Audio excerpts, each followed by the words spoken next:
Welcome into the Skinny Podcast.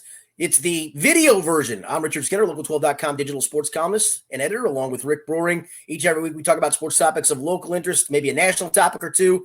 When we get to football season, some gambling as well mixed in, and of course my favorite portion of the podcast, where you can ask me a question on anything. Go to the Twitterverse, hit up the hashtag AskSkinnyAnything. You ask them, Rick compiles them, he asks them, I answer them, and it does not have to be on sports. We're going to try a new forum today with the video version of the podcast. Hopefully we will do this moving forward. That is our sincere hope. You can, of course, just use it as a listen if you want to. You certainly don't have to look at our ugly mugs, but we're going to try the video portion of it as well. And a reminder, it's brought to you in part by Blake, the attorney Mason. Rick, how are we this morning? Skinny, doing well other than the air quality outside. I will tell you, I went out yesterday and I had planned to do some yard work. I took this week off for vacation and was going to do some stuff in the yard and in a garden area we have, cleaning out some lava rocks. I walked out just to go downtown for a retirement party for our general manager. I was out for maybe a minute and a half. My eyes were watering so bad, I didn't even try it. It was brutal. It was crazy. I mean, we live here in Newport where you walk out on our front deck and you can see downtown Cincinnati normally very well. And we walk outside yesterday. I look downtown. There's just nothing but white. You can't see a single building. I look over to my neighbor and he's like, yeah, man, you're not supposed to be out here. Dude, it was weird. I came down the cut in the hill at like 10:15 in the morning, and it literally looked like we were enshrouded in fog, and it wasn't fog. It's the crazy smoke, and I need it to go away. It's ridiculous. Yeah, well, speaking of smoke, those Reds are hot once again, Skinny. They snapped their 12-game winning streak last week. They lost 3 in a row, and then they turned around, and they've won their last 2 now on Tuesday and Wednesday, leading up today. Is recording this on Thursday morning. They're now 43-38 and in first place in the NL Central, a half game ahead of the Brewers. Skinny, the big issue, though, we've been talking about it feels like for a couple of weeks now, is the starting pitching rotation. The Reds have 4 starting pitchers currently: Andrew Abbott, Graham Ashcraft, Brandon Williamson, and Luke Weaver. 3 of whom suck. That's one way to put it. How realistic is it to believe they can stay at the top of this division with the pitching staff they have right now? I think it's hard. The one thing that is a positive is in today's baseball, your starter isn't going much more than 5 anyway. I mean, it was nice to get Abbott through 6, and it's the way the game should look, right? It's Abbott for 6, and then it's the combination of Sims, Farmer, and Diaz to close it, and that's the way it should look on a normal night. There's just not a lot of normal nights. I think the good part is the bullpen's been really, really good. And that's something you can hang your hat on. But you're going to have to get at least more capable starting pitching, and you're going to have to go out and acquire that somehow. Again, without giving up assets. We talked a lot about that last week. I will say Andrew Abbott showed you the stuff of what aces are made of on Tuesday night. When you're mired in what was a minor losing streak, just 3 games, it wasn't a big deal. I didn't get shaken up by it. It obviously came on the heels of the 12-game winning streak, and there's always a market correction to that. He stopped the streak, and that's what aces do. They stop streaks like that and get you turned around in the right direction. And I thought that was a big step forward for him and maybe this team to look and go, as much as we want to love Hunter Green and he's out until August and love Nick Lodolo, this might be the top of the rotation guys. Well, he has a 1.21 ERA through his first 5 major league starts. Let me throw this question out to you. How many opening day starts is Andrew Abbott going to get in his career?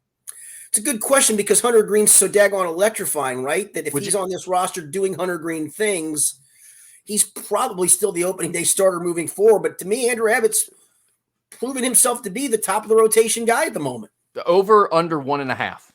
I'll go over. Yeah, that's probably fair. Because probably Hunter Green's going to miss one because of an injury somewhere along the way. And again, if you're going to tell me that as we evolve into this and Hunter Green's your number 2 or number 3, I'm good with that.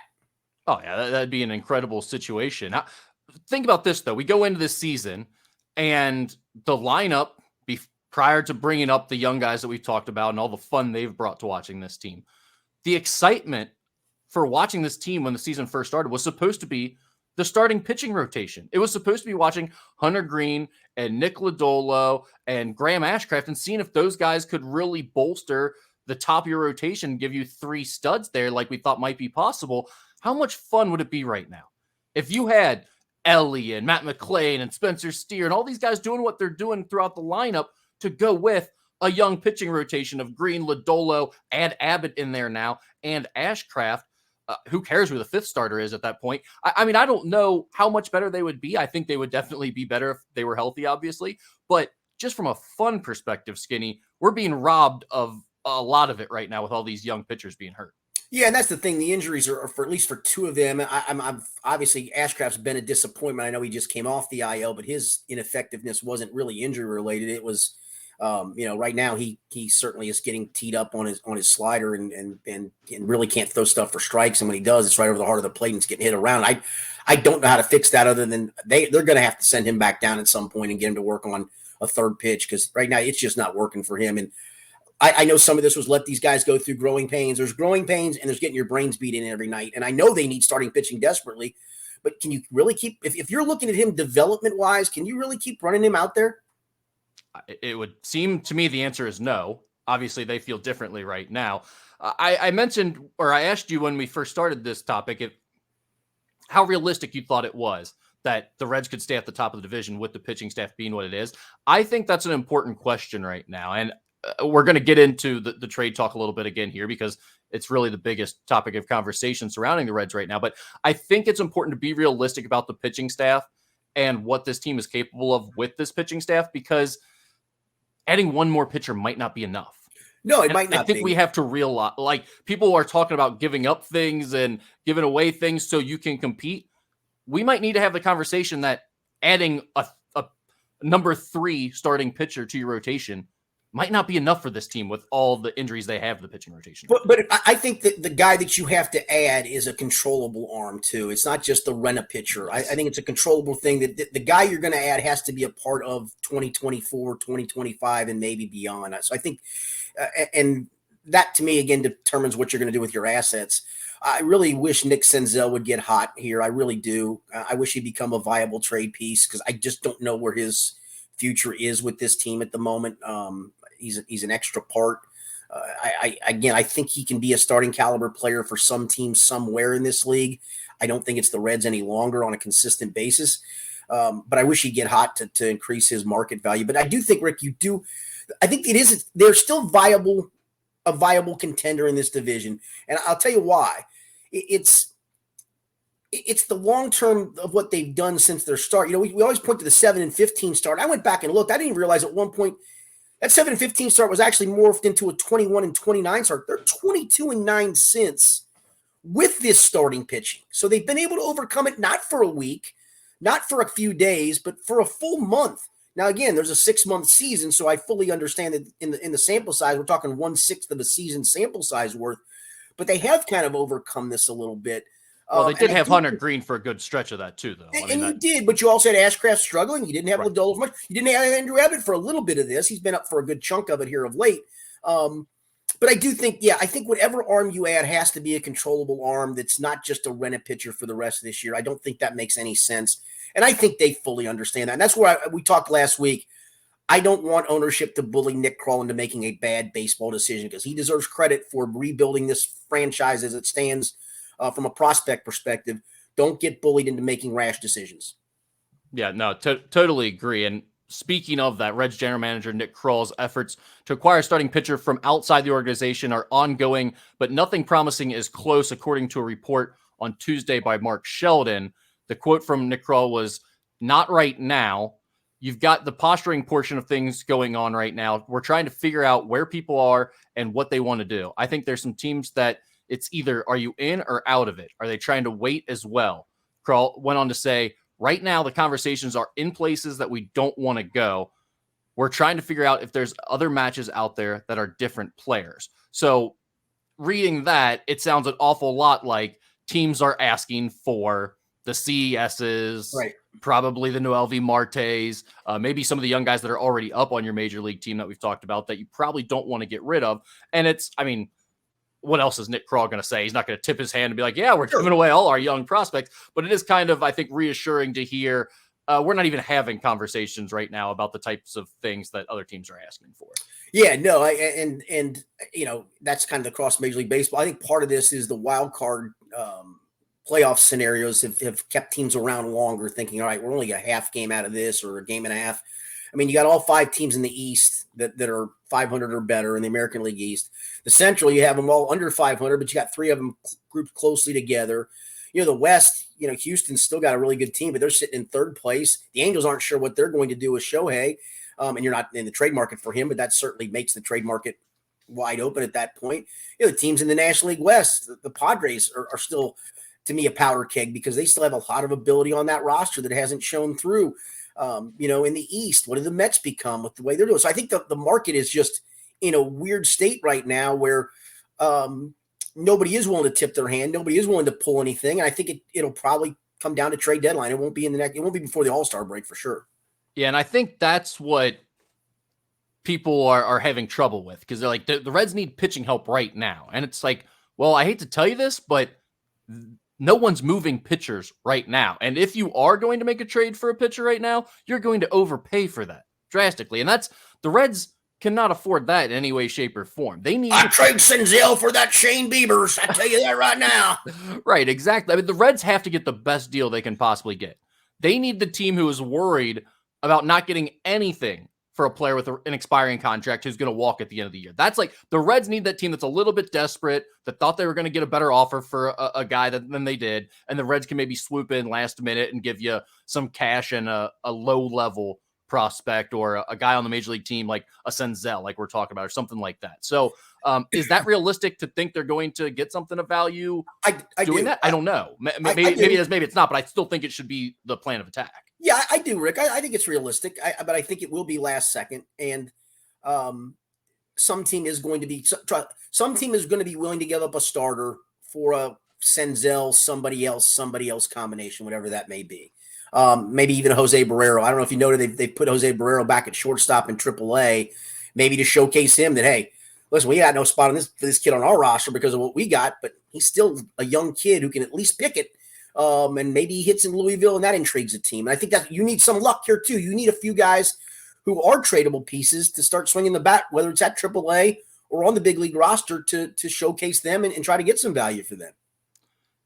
Obviously, trade talk has kind of taken over the city, local sports talk, other media outlets, and social media. I did see something this week, though, where it feels like a lot of people are kind of setting up a straw man argument on the other side of this, whereas we've kind of been talking about the Reds need to be really careful about making deals, going out, making trades, trying to improve just because of the situation that they're in and what they're trying to accomplish, not just this year, but going forward for the next few years. And I hear some people saying things like, oh, well, the Reds fans forever have wanted a team compete for the playoffs. Now they've got a chance and you don't want them to improve. Well, that's not what anyone's saying. No one is saying the Reds shouldn't try to improve the pitching rotation simply for the sake of not wanting to improve or not understanding you might have to give something away to improve at some point. Some of us are just living in reality that when it comes to what the Reds can actually acquire right now and how much it would cost them, you have to be prudent about these things, and potentially it might involve standing pat and kind of waiting for your turn to come around. It might not be right now, and to me, that's okay. Because, like I said, I think everybody thinking the frontline starter, you're going to get him for a Nixon. No, your Nixon's going to be packaged with somebody for a mid-level, lower-level guy. The frontline rent-a-pitcher guy is going to command Christian Encarnacion Strand and or Noel Ave Marte. That's what it's going to command. And I'm not willing to give up either one of those guys at this point where I can look and go, I got 2 future 30 home run dudes sitting in the minors, maybe even a 40 home run guy in Encarnacion Strand. I'm not giving up 10 years of that productivity for 3 months of happiness. That's not what this is about. This is about sustaining something, not something short-term. This was never about something short-term. It's great if they can somehow make the playoffs, if they're able to swing the deal to add that pitcher that's, again, controllable, not just this year, but in the next couple of years is a part of your team. But no, I think anybody doing that is just, it's foolish. Don't give me that nonsense. You asked for a rebuild. The rebuild is 9,000 miles ahead of schedule. Enjoy it and just cross your fingers that it works itself out at this point. Yeah, exactly right. And again, that doesn't mean anyone is saying don't go out and try to improve. Don't go out and try to get a starting pitcher on the cheap or for what you're willing to give away. We're just saying, understand that there are some realities in play here, and the Reds might not be positioned best because of the way they approached last offseason and because of the fact that they are in the middle of a rebuild right now. You don't want to throw that whole thing out just because you're a little bit ahead of schedule. And, Skinny, the other guy that's come up a lot in all these trade talks, especially this week. And I'll admit, I've been watching some of the Chatterbox Sports stuff with Tom Brenneman and all of his cast of characters, and they've been talking a lot about Jonathan India. Do you feel that the Reds have a Jonathan India problem? Basically, the way this has been posed is that the Reds have to move Jonathan India. He's dragging them down with his defense, and he's taking up spots and keeping some of the younger guys like a CES or like a Noelvi Marte down in the minor leagues. Do you see that as being the case? Is Jonathan India an issue for this Reds team? I don't think so. I do think he is a movable piece at the end of this season, perhaps. I think it's interesting that Marte's come up to Louisville and is going to play, as I mentioned, Barrero's going to play short. Marte's going to play third. And it got me to talking with a friend of mine. And I said, maybe the long-term plan is Marte's at third, move Ellie back to short and McLean at second, and maybe even move India to the outfield in the offseason. Let's see what that looks like. You're not going to do that this year right now. You don't have the time to fool with that, but you could do that in the offseason. And whether you like it or not, Jonathan India is an extremely productive at bat in the middle of the lineup A. And I know he's slumping at the moment, but for the most part, he's been really productive in what he's done. And I hate to do this. His leadership still means something to these guys. You're not going to rip that out right now. No. And I don't see off season. We can examine all of those things. But as of right now, no, I'm not doing it. I'm just not. If they do it, fine. They can make that decision. But if it's me, I'm not doing not this year. We can revisit that in the offseason. And again, I think we will revisit a position change with Jonathan India in the offseason, but not right now. Yeah. The whole Jonathan India is an issue for this team thing doesn't make any sense to me. Yeah, he's on track to be the team's first 2020 guy since Brandon Phillips, and you can't win with that guy. You can't possibly have him playing second base for you. Now, is he bad defensively? Yes, he's one of the worst. I know what the numbers suggest. I don't think he's bad. I think he's just a very average. He's not going to make a ton of plays for you, but he also doesn't botch a bunch of routine things either. Well, I mean, but he is highest in errors too. I know in the league. So I mean, he is probably as bad as it gets defensively at second base in the league. Now, does that mean it's so bad that you can't win with him, especially with what he does on offense? Absolutely not. He's been one of their better players like the last few years. So I don't. Yeah, if it's a problem for the short term now, if you want to give me an infield at least in the short term, and again, I want to see him get showcased a little bit. Of Senzel at third, Elliott short, and McLean at second, with India getting more DH reps. No offense to Joey Votto. It was a fun start, but it started to slip here a little bit. And I don't know how sustainable that is. That doesn't mean Joey doesn't get at bats against some righties. But, maybe against a bunch of tougher lefties, he doesn't start. I mean, we saw him get pinch hit for on Sunday with Jonathan India against a lefty. And I think some of that's the tip of the cap to, we just don't know if you can hit quality lefties anymore, man. And that's fine. So maybe more bats for India as a DH, and then you are better defensively. And we get a chance to see if Senzel gets 6 starts a week, what that looks like. And if it doesn't look good, it doesn't look good. And you can give up on that plan pretty quickly. Hell, then move Spencer Steer back to third and move Votto to first if you need to. He can still play a little bit of first base. So you still have some options with what to do with India's bat. And I think I'd find that solution more than I'd find the whole get rid of Jonathan India and he's a problem. He's not a problem.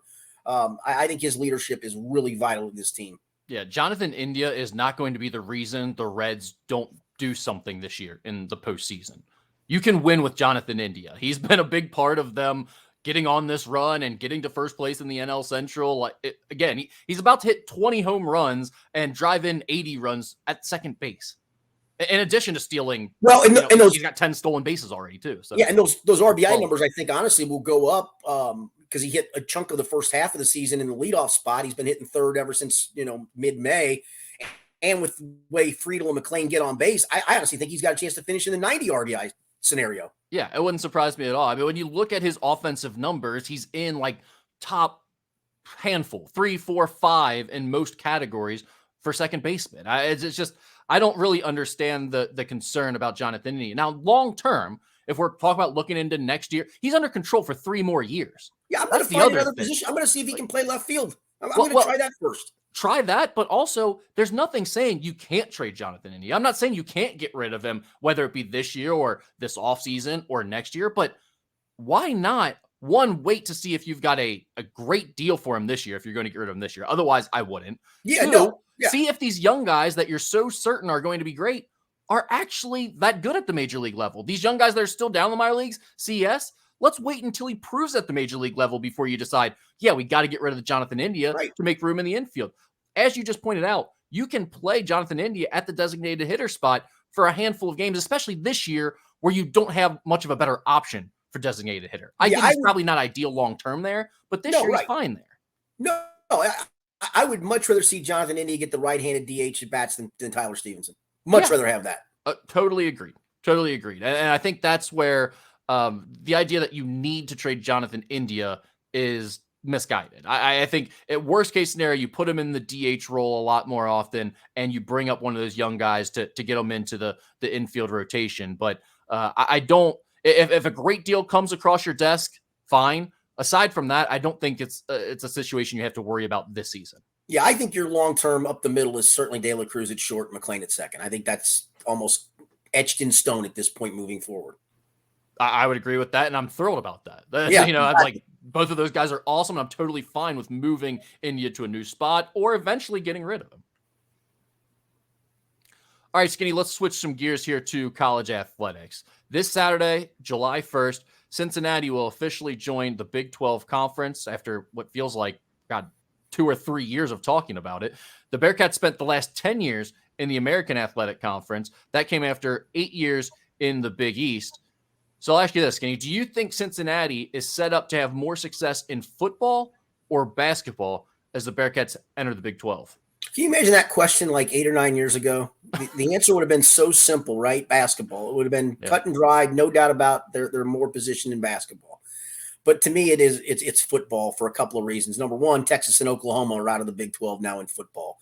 And so what are you left from a powerhouse perspective, right? Iowa State, Kansas State, Oklahoma State. I mean, they've had some nice runs, Baylor, but they're not Texas and Oklahoma consistently great. And so I'll go football because they've shown they can play on a national stage in football. They're coming in even the teams coming from the American Athletic Conference with them. You've owned that league the last handful of years. So to me, it's clearly football. I still hate to do it. I know we've gotten bashed a little bit on Twitter from UC fans, and I understand it. You're rooting for your team, and I'm fully down with that. I think they're in an uphill battle in basketball at the moment. I hope that changes moving forward. The transfer portal has certainly done some great things for teams where 1 year it looks bleak and the next year it doesn't. Would have been, I guess, kind of nice if UC could have gotten Keir Creason when he went back in the portal. I know that was probably a long shot, but they were mentioned with him. It certainly would have helped, but he opted to stay at West Virginia. But honestly, I do think it's football. I would agree with that. Well, that's what you're making this move for anyway. Yeah, all the football money, all the TV money, definitely. But I would agree that it's football, and most of it has to do with how ridiculously difficult the basketball side of things is going to be. Whether UC is really good or not, it's going to be a struggle in basketball. Think about this. TCU was 25th overall in KenPom last year. We're talking basketball right now. TCU was 25th overall in KenPom last year. They ended up with a 6th seed in the NCAA tournament, lost to Gonzaga in that really fun game. It was like 83-81 or 84-81, something like that. They were 9-9 in Big 12 play and tied for 5th. Skinny, it's a top 25 team in the country by the metrics, according to KenPom. They went 500 in conference play. They finished tied for 5th in the conference. West Virginia was 19th overall in KenPom, right above TCU, 19th overall in KenPom. They ended up as a 9 seed in the tournament because they went 7-11 in Big 12 play. Do you remember Texas Tech was in the conversation as late as mid-February of getting into the tournament? And obviously didn't, but they were in the conversation for a bit. And that was after they had started off the conference play with like, what, a 9-game losing streak or 10-game losing streak or something? Yeah. I mean, West Virginia finished 8th in the conference. And then, I mean, they did make it in as a 9 seed as the 8th team in the Big 12. But again, they had a losing record and finished 8th. Point being, you can be really good. UC can make a jump to, they were somewhere in like, what, 40th or 50th last year in KenPom probably? I was going to say in the 50s somewhere, but yes. Yeah, they can get better. A decent amount better. Move up to like 30, 20 spots better. And guess what? They still might not be in the top 10 in the Big 12 in basketball. It's just an insane conference. So a lot of it has to do with just how good the Big 12 is from a basketball perspective. It's clearly heads and shoulders above the next best conference, which is probably the Big 10. And then in football, last year you had, this is with Texas and Oklahoma still being in, you had 5 teams with losing records in that conference. 3 or 4 teams now are worse than Kansas that are in the Big 12. Well, and I was going to say, Lance Leipold's done such a marvelous job at Kansas, but no offense, Kansas football, that's not sustainable. We've seen a couple of pockets of here and there, and it falls off quickly. So, yeah, I mean, they're going to go backwards again at some point because Lance Leipold's going to get hired by somebody at some point. So, yeah, I think clearly football. I don't even think it's debatable, to be honest with you. Yeah, I guess the concern, I think, or I guess the counter argument to this would be basketball has Wes Miller and football has Scott Satterfield. I think if you ask most UC fans, and granted, it's new to them, so maybe some of them are more excited about Scott Satterfield than I'm realizing, but I think I don't know about that. More UC fans seem happy about Wes Miller, excited about Wes Miller going forward than they do about Scott Satterfield. How much do you think that plays into? Are you a lot more comfortable with Wes than you are Scott Satterfield? Yeah, that's a fair point too. And I'm just talking program-wise position. And it may be, honestly, you're moving on from Scott Satterfield in 3 years and the program is still situated to win with the right coach. Or maybe he pulls a rabbit out of his hat coaching-wise. He didn't prove much at Louisville for sure. But I still think that, again, this question, I still think they're better positioned in football than basketball because of the recent success, and they've done it on a national stage. It's been a minute since basketball's been really relevant on the national scene. That's and then true. You're going to ask to take a step up in conference and suddenly get to that relevancy level. That's a big step up. Again, I know arguing-wise moving forward, hey, you're going to be able to recruit to the Big 12. That's all well and good. So are the other Big 12 teams going to be able to recruit to the Big 12 in basketball? I mean, it's really, really difficult league. Yeah, it's just going to be tough. And that's the thing. Like, I expect UC to be better. And I think they'll continue to rise as a program. The problem is the jump now, it's like you had to get a little bit better to be second best in the AAC, right? Houston was probably still going to be the top dog in the AAC if they stayed there. Now they're coming to the Big 12 as well. But like that was the case in the AAC. You had a little bit to go to get up to like second best in the conference. The Big 12, you can get a lot better and still not sniff the top half of the conference. Right. Like that's a crazy statement to make, but it's reality. Yeah, but I would say the counter argument too is, but if you also finish 7th or 8th in the league with 7 or 8 or 9 league wins, you're far better positioned to make the NCAA tournament than if you finish 3rd in the AAC. 100%. That's the big thing, right? I mean, you can finish under 500 in conference play, as West Virginia showed last year, and still be in the tournament and not even like the last team in the tournament. So you do have so much more wiggle room. And that's one thing I'll be curious to see how they start scheduling. Because like last year, they talked about they didn't really schedule as difficult because they weren't sure how their schedule was going to set up in the Big 12. This year, it'll be interesting to see how much better that non-conference schedule is. We haven't seen I think they're still missing like 5 or 6 games from the non-conference slate that haven't been revealed yet. So it might be more difficult than it was last year. But after that, it'll be interesting to see kind of where they slot in with that schedule because it's been pretty weak the last couple of years. Moving into the Big 12, you don't need to make your non-conference very difficult because the conference slate is already going to be so tough. I'm just curious, like, do they start playing in bigger MTE events? Do they start a home and home series to kind of go with some of this to complement it? I'm not exactly sure, but I would think they will add at least one more high major game along the way than they've been playing recently. I don't know who the Big 12 has their challenge with because the SEC now has the challenge with the ACC. That's changed from the SEC Big 12, but I'm going to guess Big 12 Big East. Big East, that's right. You're right. Yeah, I'm sorry. So you've got that added to the mix. Plus the Xavier rivalry game is always going to be a good game for both of those teams from a non-conference perspective. So I don't know if you even have to add a whole lot. You have to add at least one more, but you have to add a ton more to that. Yeah, for them, unfortunately, they got left out of the Big East Challenge this year, so they're not playing one of those games. And it looks like they're doing their own MTE thing where they're going to host a couple of teams, I assume for NIL money. So they are missing out on a couple of those games. But going forward, I think that will correct itself, and you will play in like Big 12 challenges or bigger MTE events. And like you said, I mean, most of these high major schools now that are in these big time conferences, they don't even have to schedule high major home and home games because you get a couple of them with an MTE and a Big East Big 12 challenge or something like that. And then you have such a difficult conference slate that your strength of schedule is going to be more than enough. So that is the good news for UC is you won't have to worry nearly as much about how did we schedule this year? Is our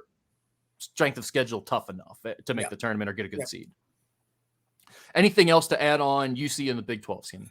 No, I know it's going to be an exciting time for everybody. I mean, it's weird that it starts on July 1st where there's no events Yeah. from a game perspective to talk about, but you're gonna hit the ground running. Obviously they've got the Cincy Reigns collectives coming out with the beer on Friday, maybe it is, or maybe it is even on Saturday. I know Skyline's doing a promotion for them on Saturday as well, going into the Big 12. And then you look up and July 1st when they do kick in, you go all of a sudden, 2 months and the football season starts. So it is an exciting time for sure. But it's uncharted waters without question, just because of how difficult that league is, especially in basketball. And listen, I don't want to downplay the football side of it. It's just not quite as difficult. It's still a good league, a very good league. What TCU made the national championship game last year in football. Correct. So yeah, they've had some success there too. It's just a little more top heavy in the Big 12 with football. You don't have near the depth like you do in basketball. All right, let's switch gears here to some Kentucky talk. I know we'll be brief about this. I realize we keep talking about Kentucky, but there's keeps being news about Kentucky. I know they've been in the news cycle here the last month. A big week for John Calipari and the Cats. First on Monday, they land a commitment for the upcoming season. West Virginia transfer Trey Mitchell, the 6'9" forward, averaged just under 12 points and 5.5 rebounds per game while shooting 36% from 3-point range last year. Then on Wednesday, they landed a commitment from the number 44 prospect in the class of 2024. Note that. We'll get back to that in a second. That's 6'11" center Somto Cyril. Now, again, he is in the class of 2024, meaning he wouldn't be joining UK's roster until the 2024-25 season.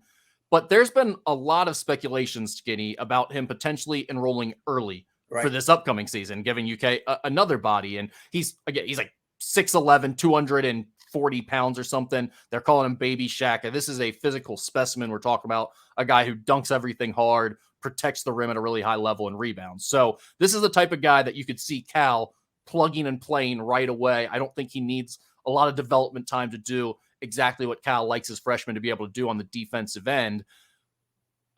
Now, according to some of the reports that came out when he committed on Wednesday, he is going to stay in the 2024 class, at least for now. Are you buying that, or do you think this guy's going to end up playing this year for UK? I never know when it comes to Kentucky commits what the truth is. Nobody ever does, right? So yeah, I don't know where that stands. I mean, listen, it'd be a nice extra body for sure. At the same time, Rick, I'm not sure it's critical for him now to be on this roster after Antonio Reeves came back, after Trey Mitchell is now announced that transfer. I think those two additions have really been vital for Kentucky. It's huge. I mean, Skinny, just a couple of weeks ago, we were talking about Kentucky being, 2 weeks away, 3 weeks away at the time from their trip to Canada, where they're going to play these summer games, and not having enough players on their roster to run 5-on-5 in practice.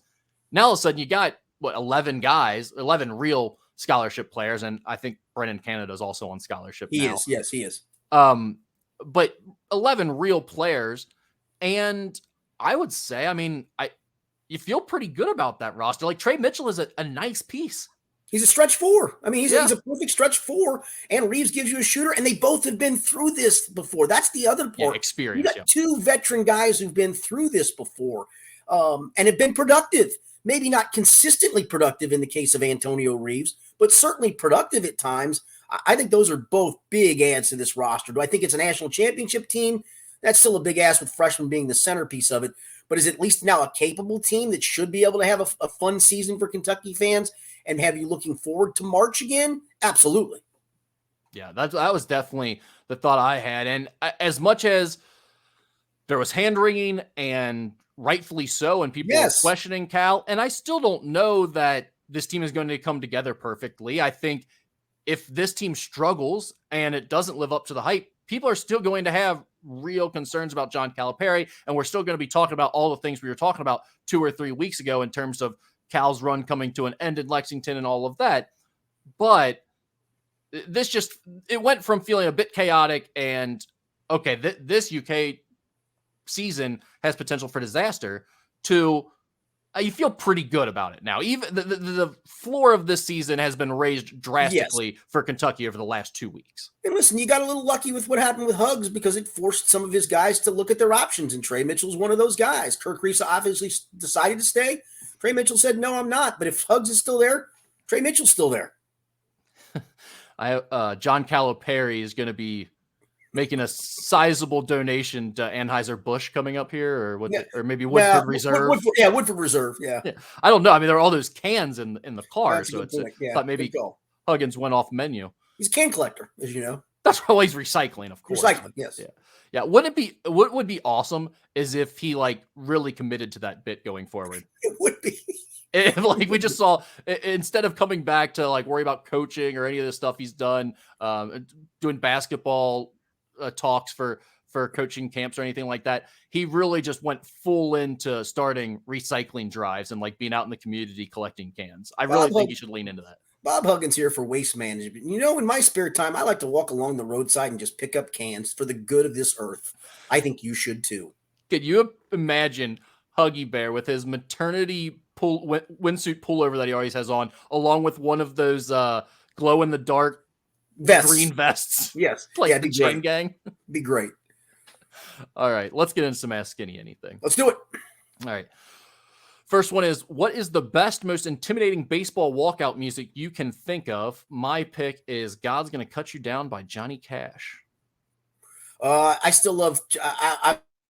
I'm a Padres fan. Don't ask me why. I think it's because my dad was a Dodgers fan, and growing up, I had to be opposite. And I love me some late '70s Dave Winfield Padres, even though they sucked into the Tony Gwynn era of the Padres. So I'm a Padres fan. I love Trevor Hoffman walking out to Hell's Bells. I always thought that was spot on, man. The way it was played out, he took that long stroll in because obviously it's a long lead up to Hell's Bells. That one was always the best for me. Can I just say, you deciding your favorite baseball franchise by essentially being a pain in the ass and trolling your dad is incredible. I mean, that is such a Richard Skinner thing. I can't think of anything more on brand than. And you're wondering, because figuring out who your favorite team is by trolling your family. Yeah, and listen, this is coming from somebody that grew up in this area, and you're wondering how did my dad grew up in Brooklyn, so he actually saw the Brooklyn Dodgers before they moved to Los Angeles, and that was ingrained in his blood as a Dodger fan. And the contrarian in me as a child, I don't know why, but I just had to not be a Reds fan. I really appreciated what they did. I went to 40 or 50 games a year in the Big Red Machine era, but I had to be a contrarian and become a Padres fan. So on brand, it's unbelievable. Going against your dad, going against the rest of the city, you're just trolling everybody as a 8-year-old or whatever you. All right, the obligatory question this time of year: have you ever seen a ghost wearing summertime short pants? That's from Ryan. Appreciate you hitting on two of our callback references there. Skinny, have you busted out the summertime short pants yet? Do you want me to stand up? And I'd rather you not, honestly. Okay, I don't know what's underneath there. Yes, the summertime episode, dude. The summertime short pants have been out since. Listen, when the temperature goes over 60 degrees, that's usually the line. And then I usually wait in the fall for it to dip below like 50. I'll have the summertime short pants on because you can still wear a pullover with them and feel quite comfortable. So yeah, they've been in the wardrobe since probably maybe even late March. Although we really didn't get much of a warm up in March and April, but they've been out for a while. So trust me, I've got 10 pairs in the rotation. I'm down to my obligatory 2, so it's going to be laundry day today for me, Rick. I got to get those summertime short pants all cleaned up. And then after you dry them, what will you do? See, I don't hang them. Drape.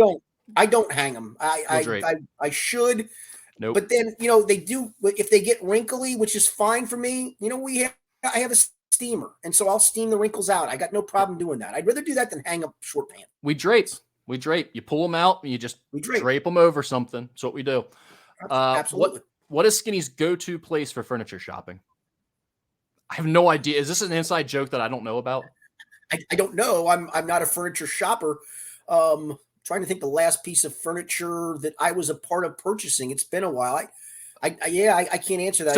So this wasn't like a reference that I was missing?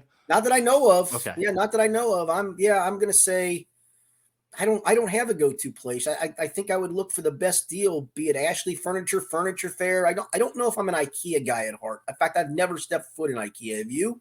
I have not either. I hear the meatballs are great, but yeah, I've heard that for a long time. I don't know if I'm going to buy furniture where the meatballs are great. Although I'm also going to Buc-ee's instead of getting gas, I'm going to Buc-ee's to get some barbecue. So I don't know.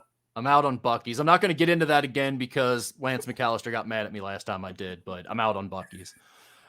Rank the sandwich franchises: Subway, Jimmy John's, Jersey Mike's, Which, Quiznos, and Potbelly. They didn't even include your favorite, Penn Station.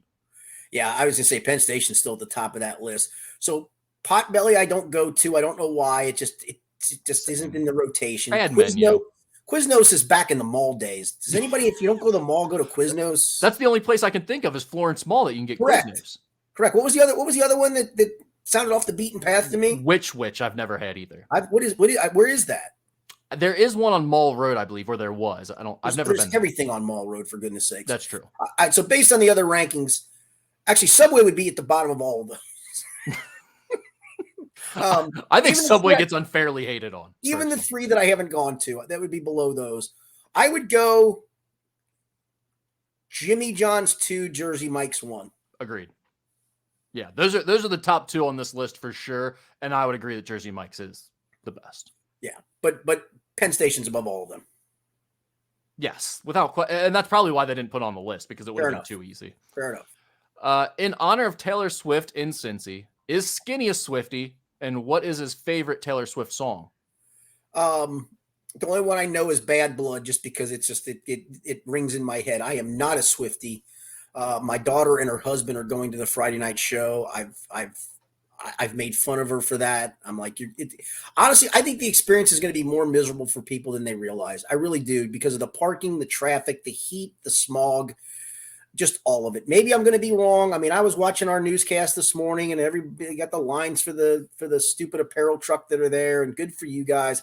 I want no part of that. None. Zero, zilch, none, nada, no thank you whatsoever. I'm surprised. I thought you would have told the wife you guys were headed to the Banks on Friday night. Yeah, I'm actually going to the FC game on Saturday. So I'm really? I'm a little up from that. Yes, I am. Look at you. How about that? Well, so you're going to be right down in the mix of all this crap that you say you want to avoid. Actually. Well, I'm going to get dropped off is the key, and then I'm going to get picked up. So I hate to tell you, Chief, there's still traffic along the way, even if someone else is driving. It's north of that. It's a little bit north of that. Oh, we'll see how north it is when you get there. Yep. All right, we'll wrap it up with this from our guy Dan. I don't know. I sent this over to you. I'm not sure if you got a chance to review it or not. I did. I did. All right, good. He says, ask Skinny anything. This requires you to send it to him in advance because he wants a thoroughly considered response. Said, rank these guys from highest to relative lowest Q rating in the 513 area code. The options are Ellie De La Cruz at midnight on Friday after hitting for the cycle in the Reds' 12th straight win. Joe Burrow the day after the Bengals beat the Chiefs to go to the Super Bowl.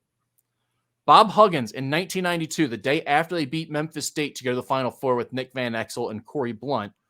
Or Pete Rose on his worst day.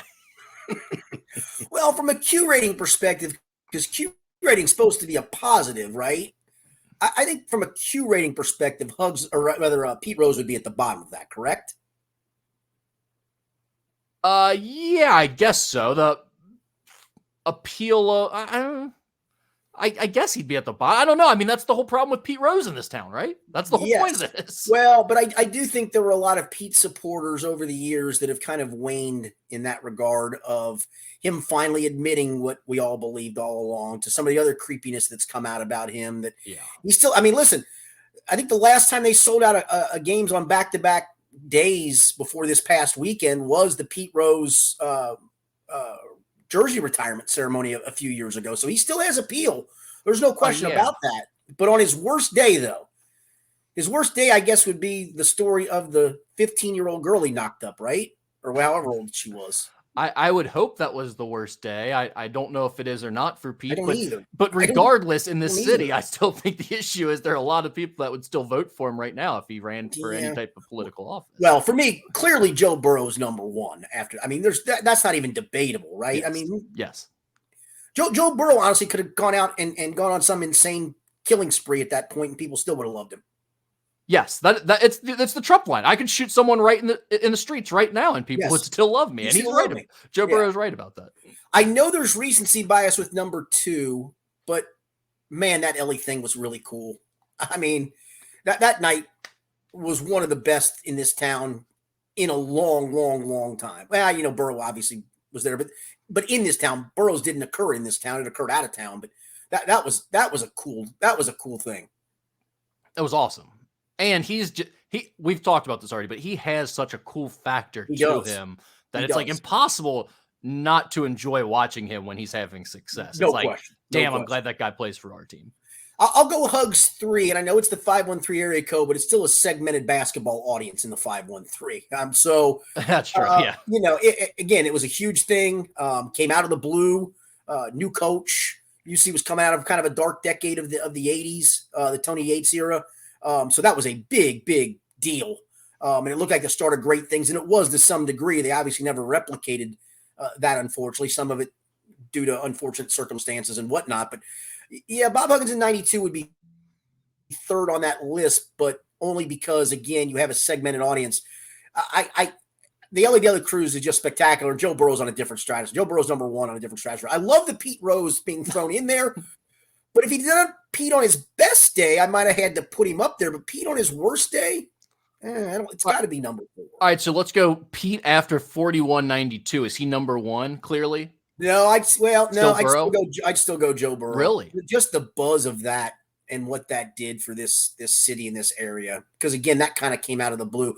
Pete's was more of it's coming. In fact, I remember the first night they were back, or actually like the Sunday in Chicago when he had a chance to break it in Chicago and didn't. I made sure to buy tickets for the first couple of games back just in case. So you knew it was coming. It was just a matter of, are you going to be there on the right night for it to come? When is it going to happen? So to me, I think the whole Bengals experience just kept building and building and building to, oh my God, they're going to the Super Bowl with this guy in his second year. And oh God, the world is our oyster. And it still is for Bengals fans. So that's still, I know it's recency bias probably, but I'd still go that number 1 over Pete from a Q rating perspective. Yeah, that's a good point, especially because those milestones oftentimes are like kind of dragged out things, yes. like you said, that know are coming. You're almost not necessarily tired of them by the time they get here, but kind of. It definitely loses some of the effect. So I'll give you a quick story on that Pete in Chicago thing, Rick. It's kind of funny to me.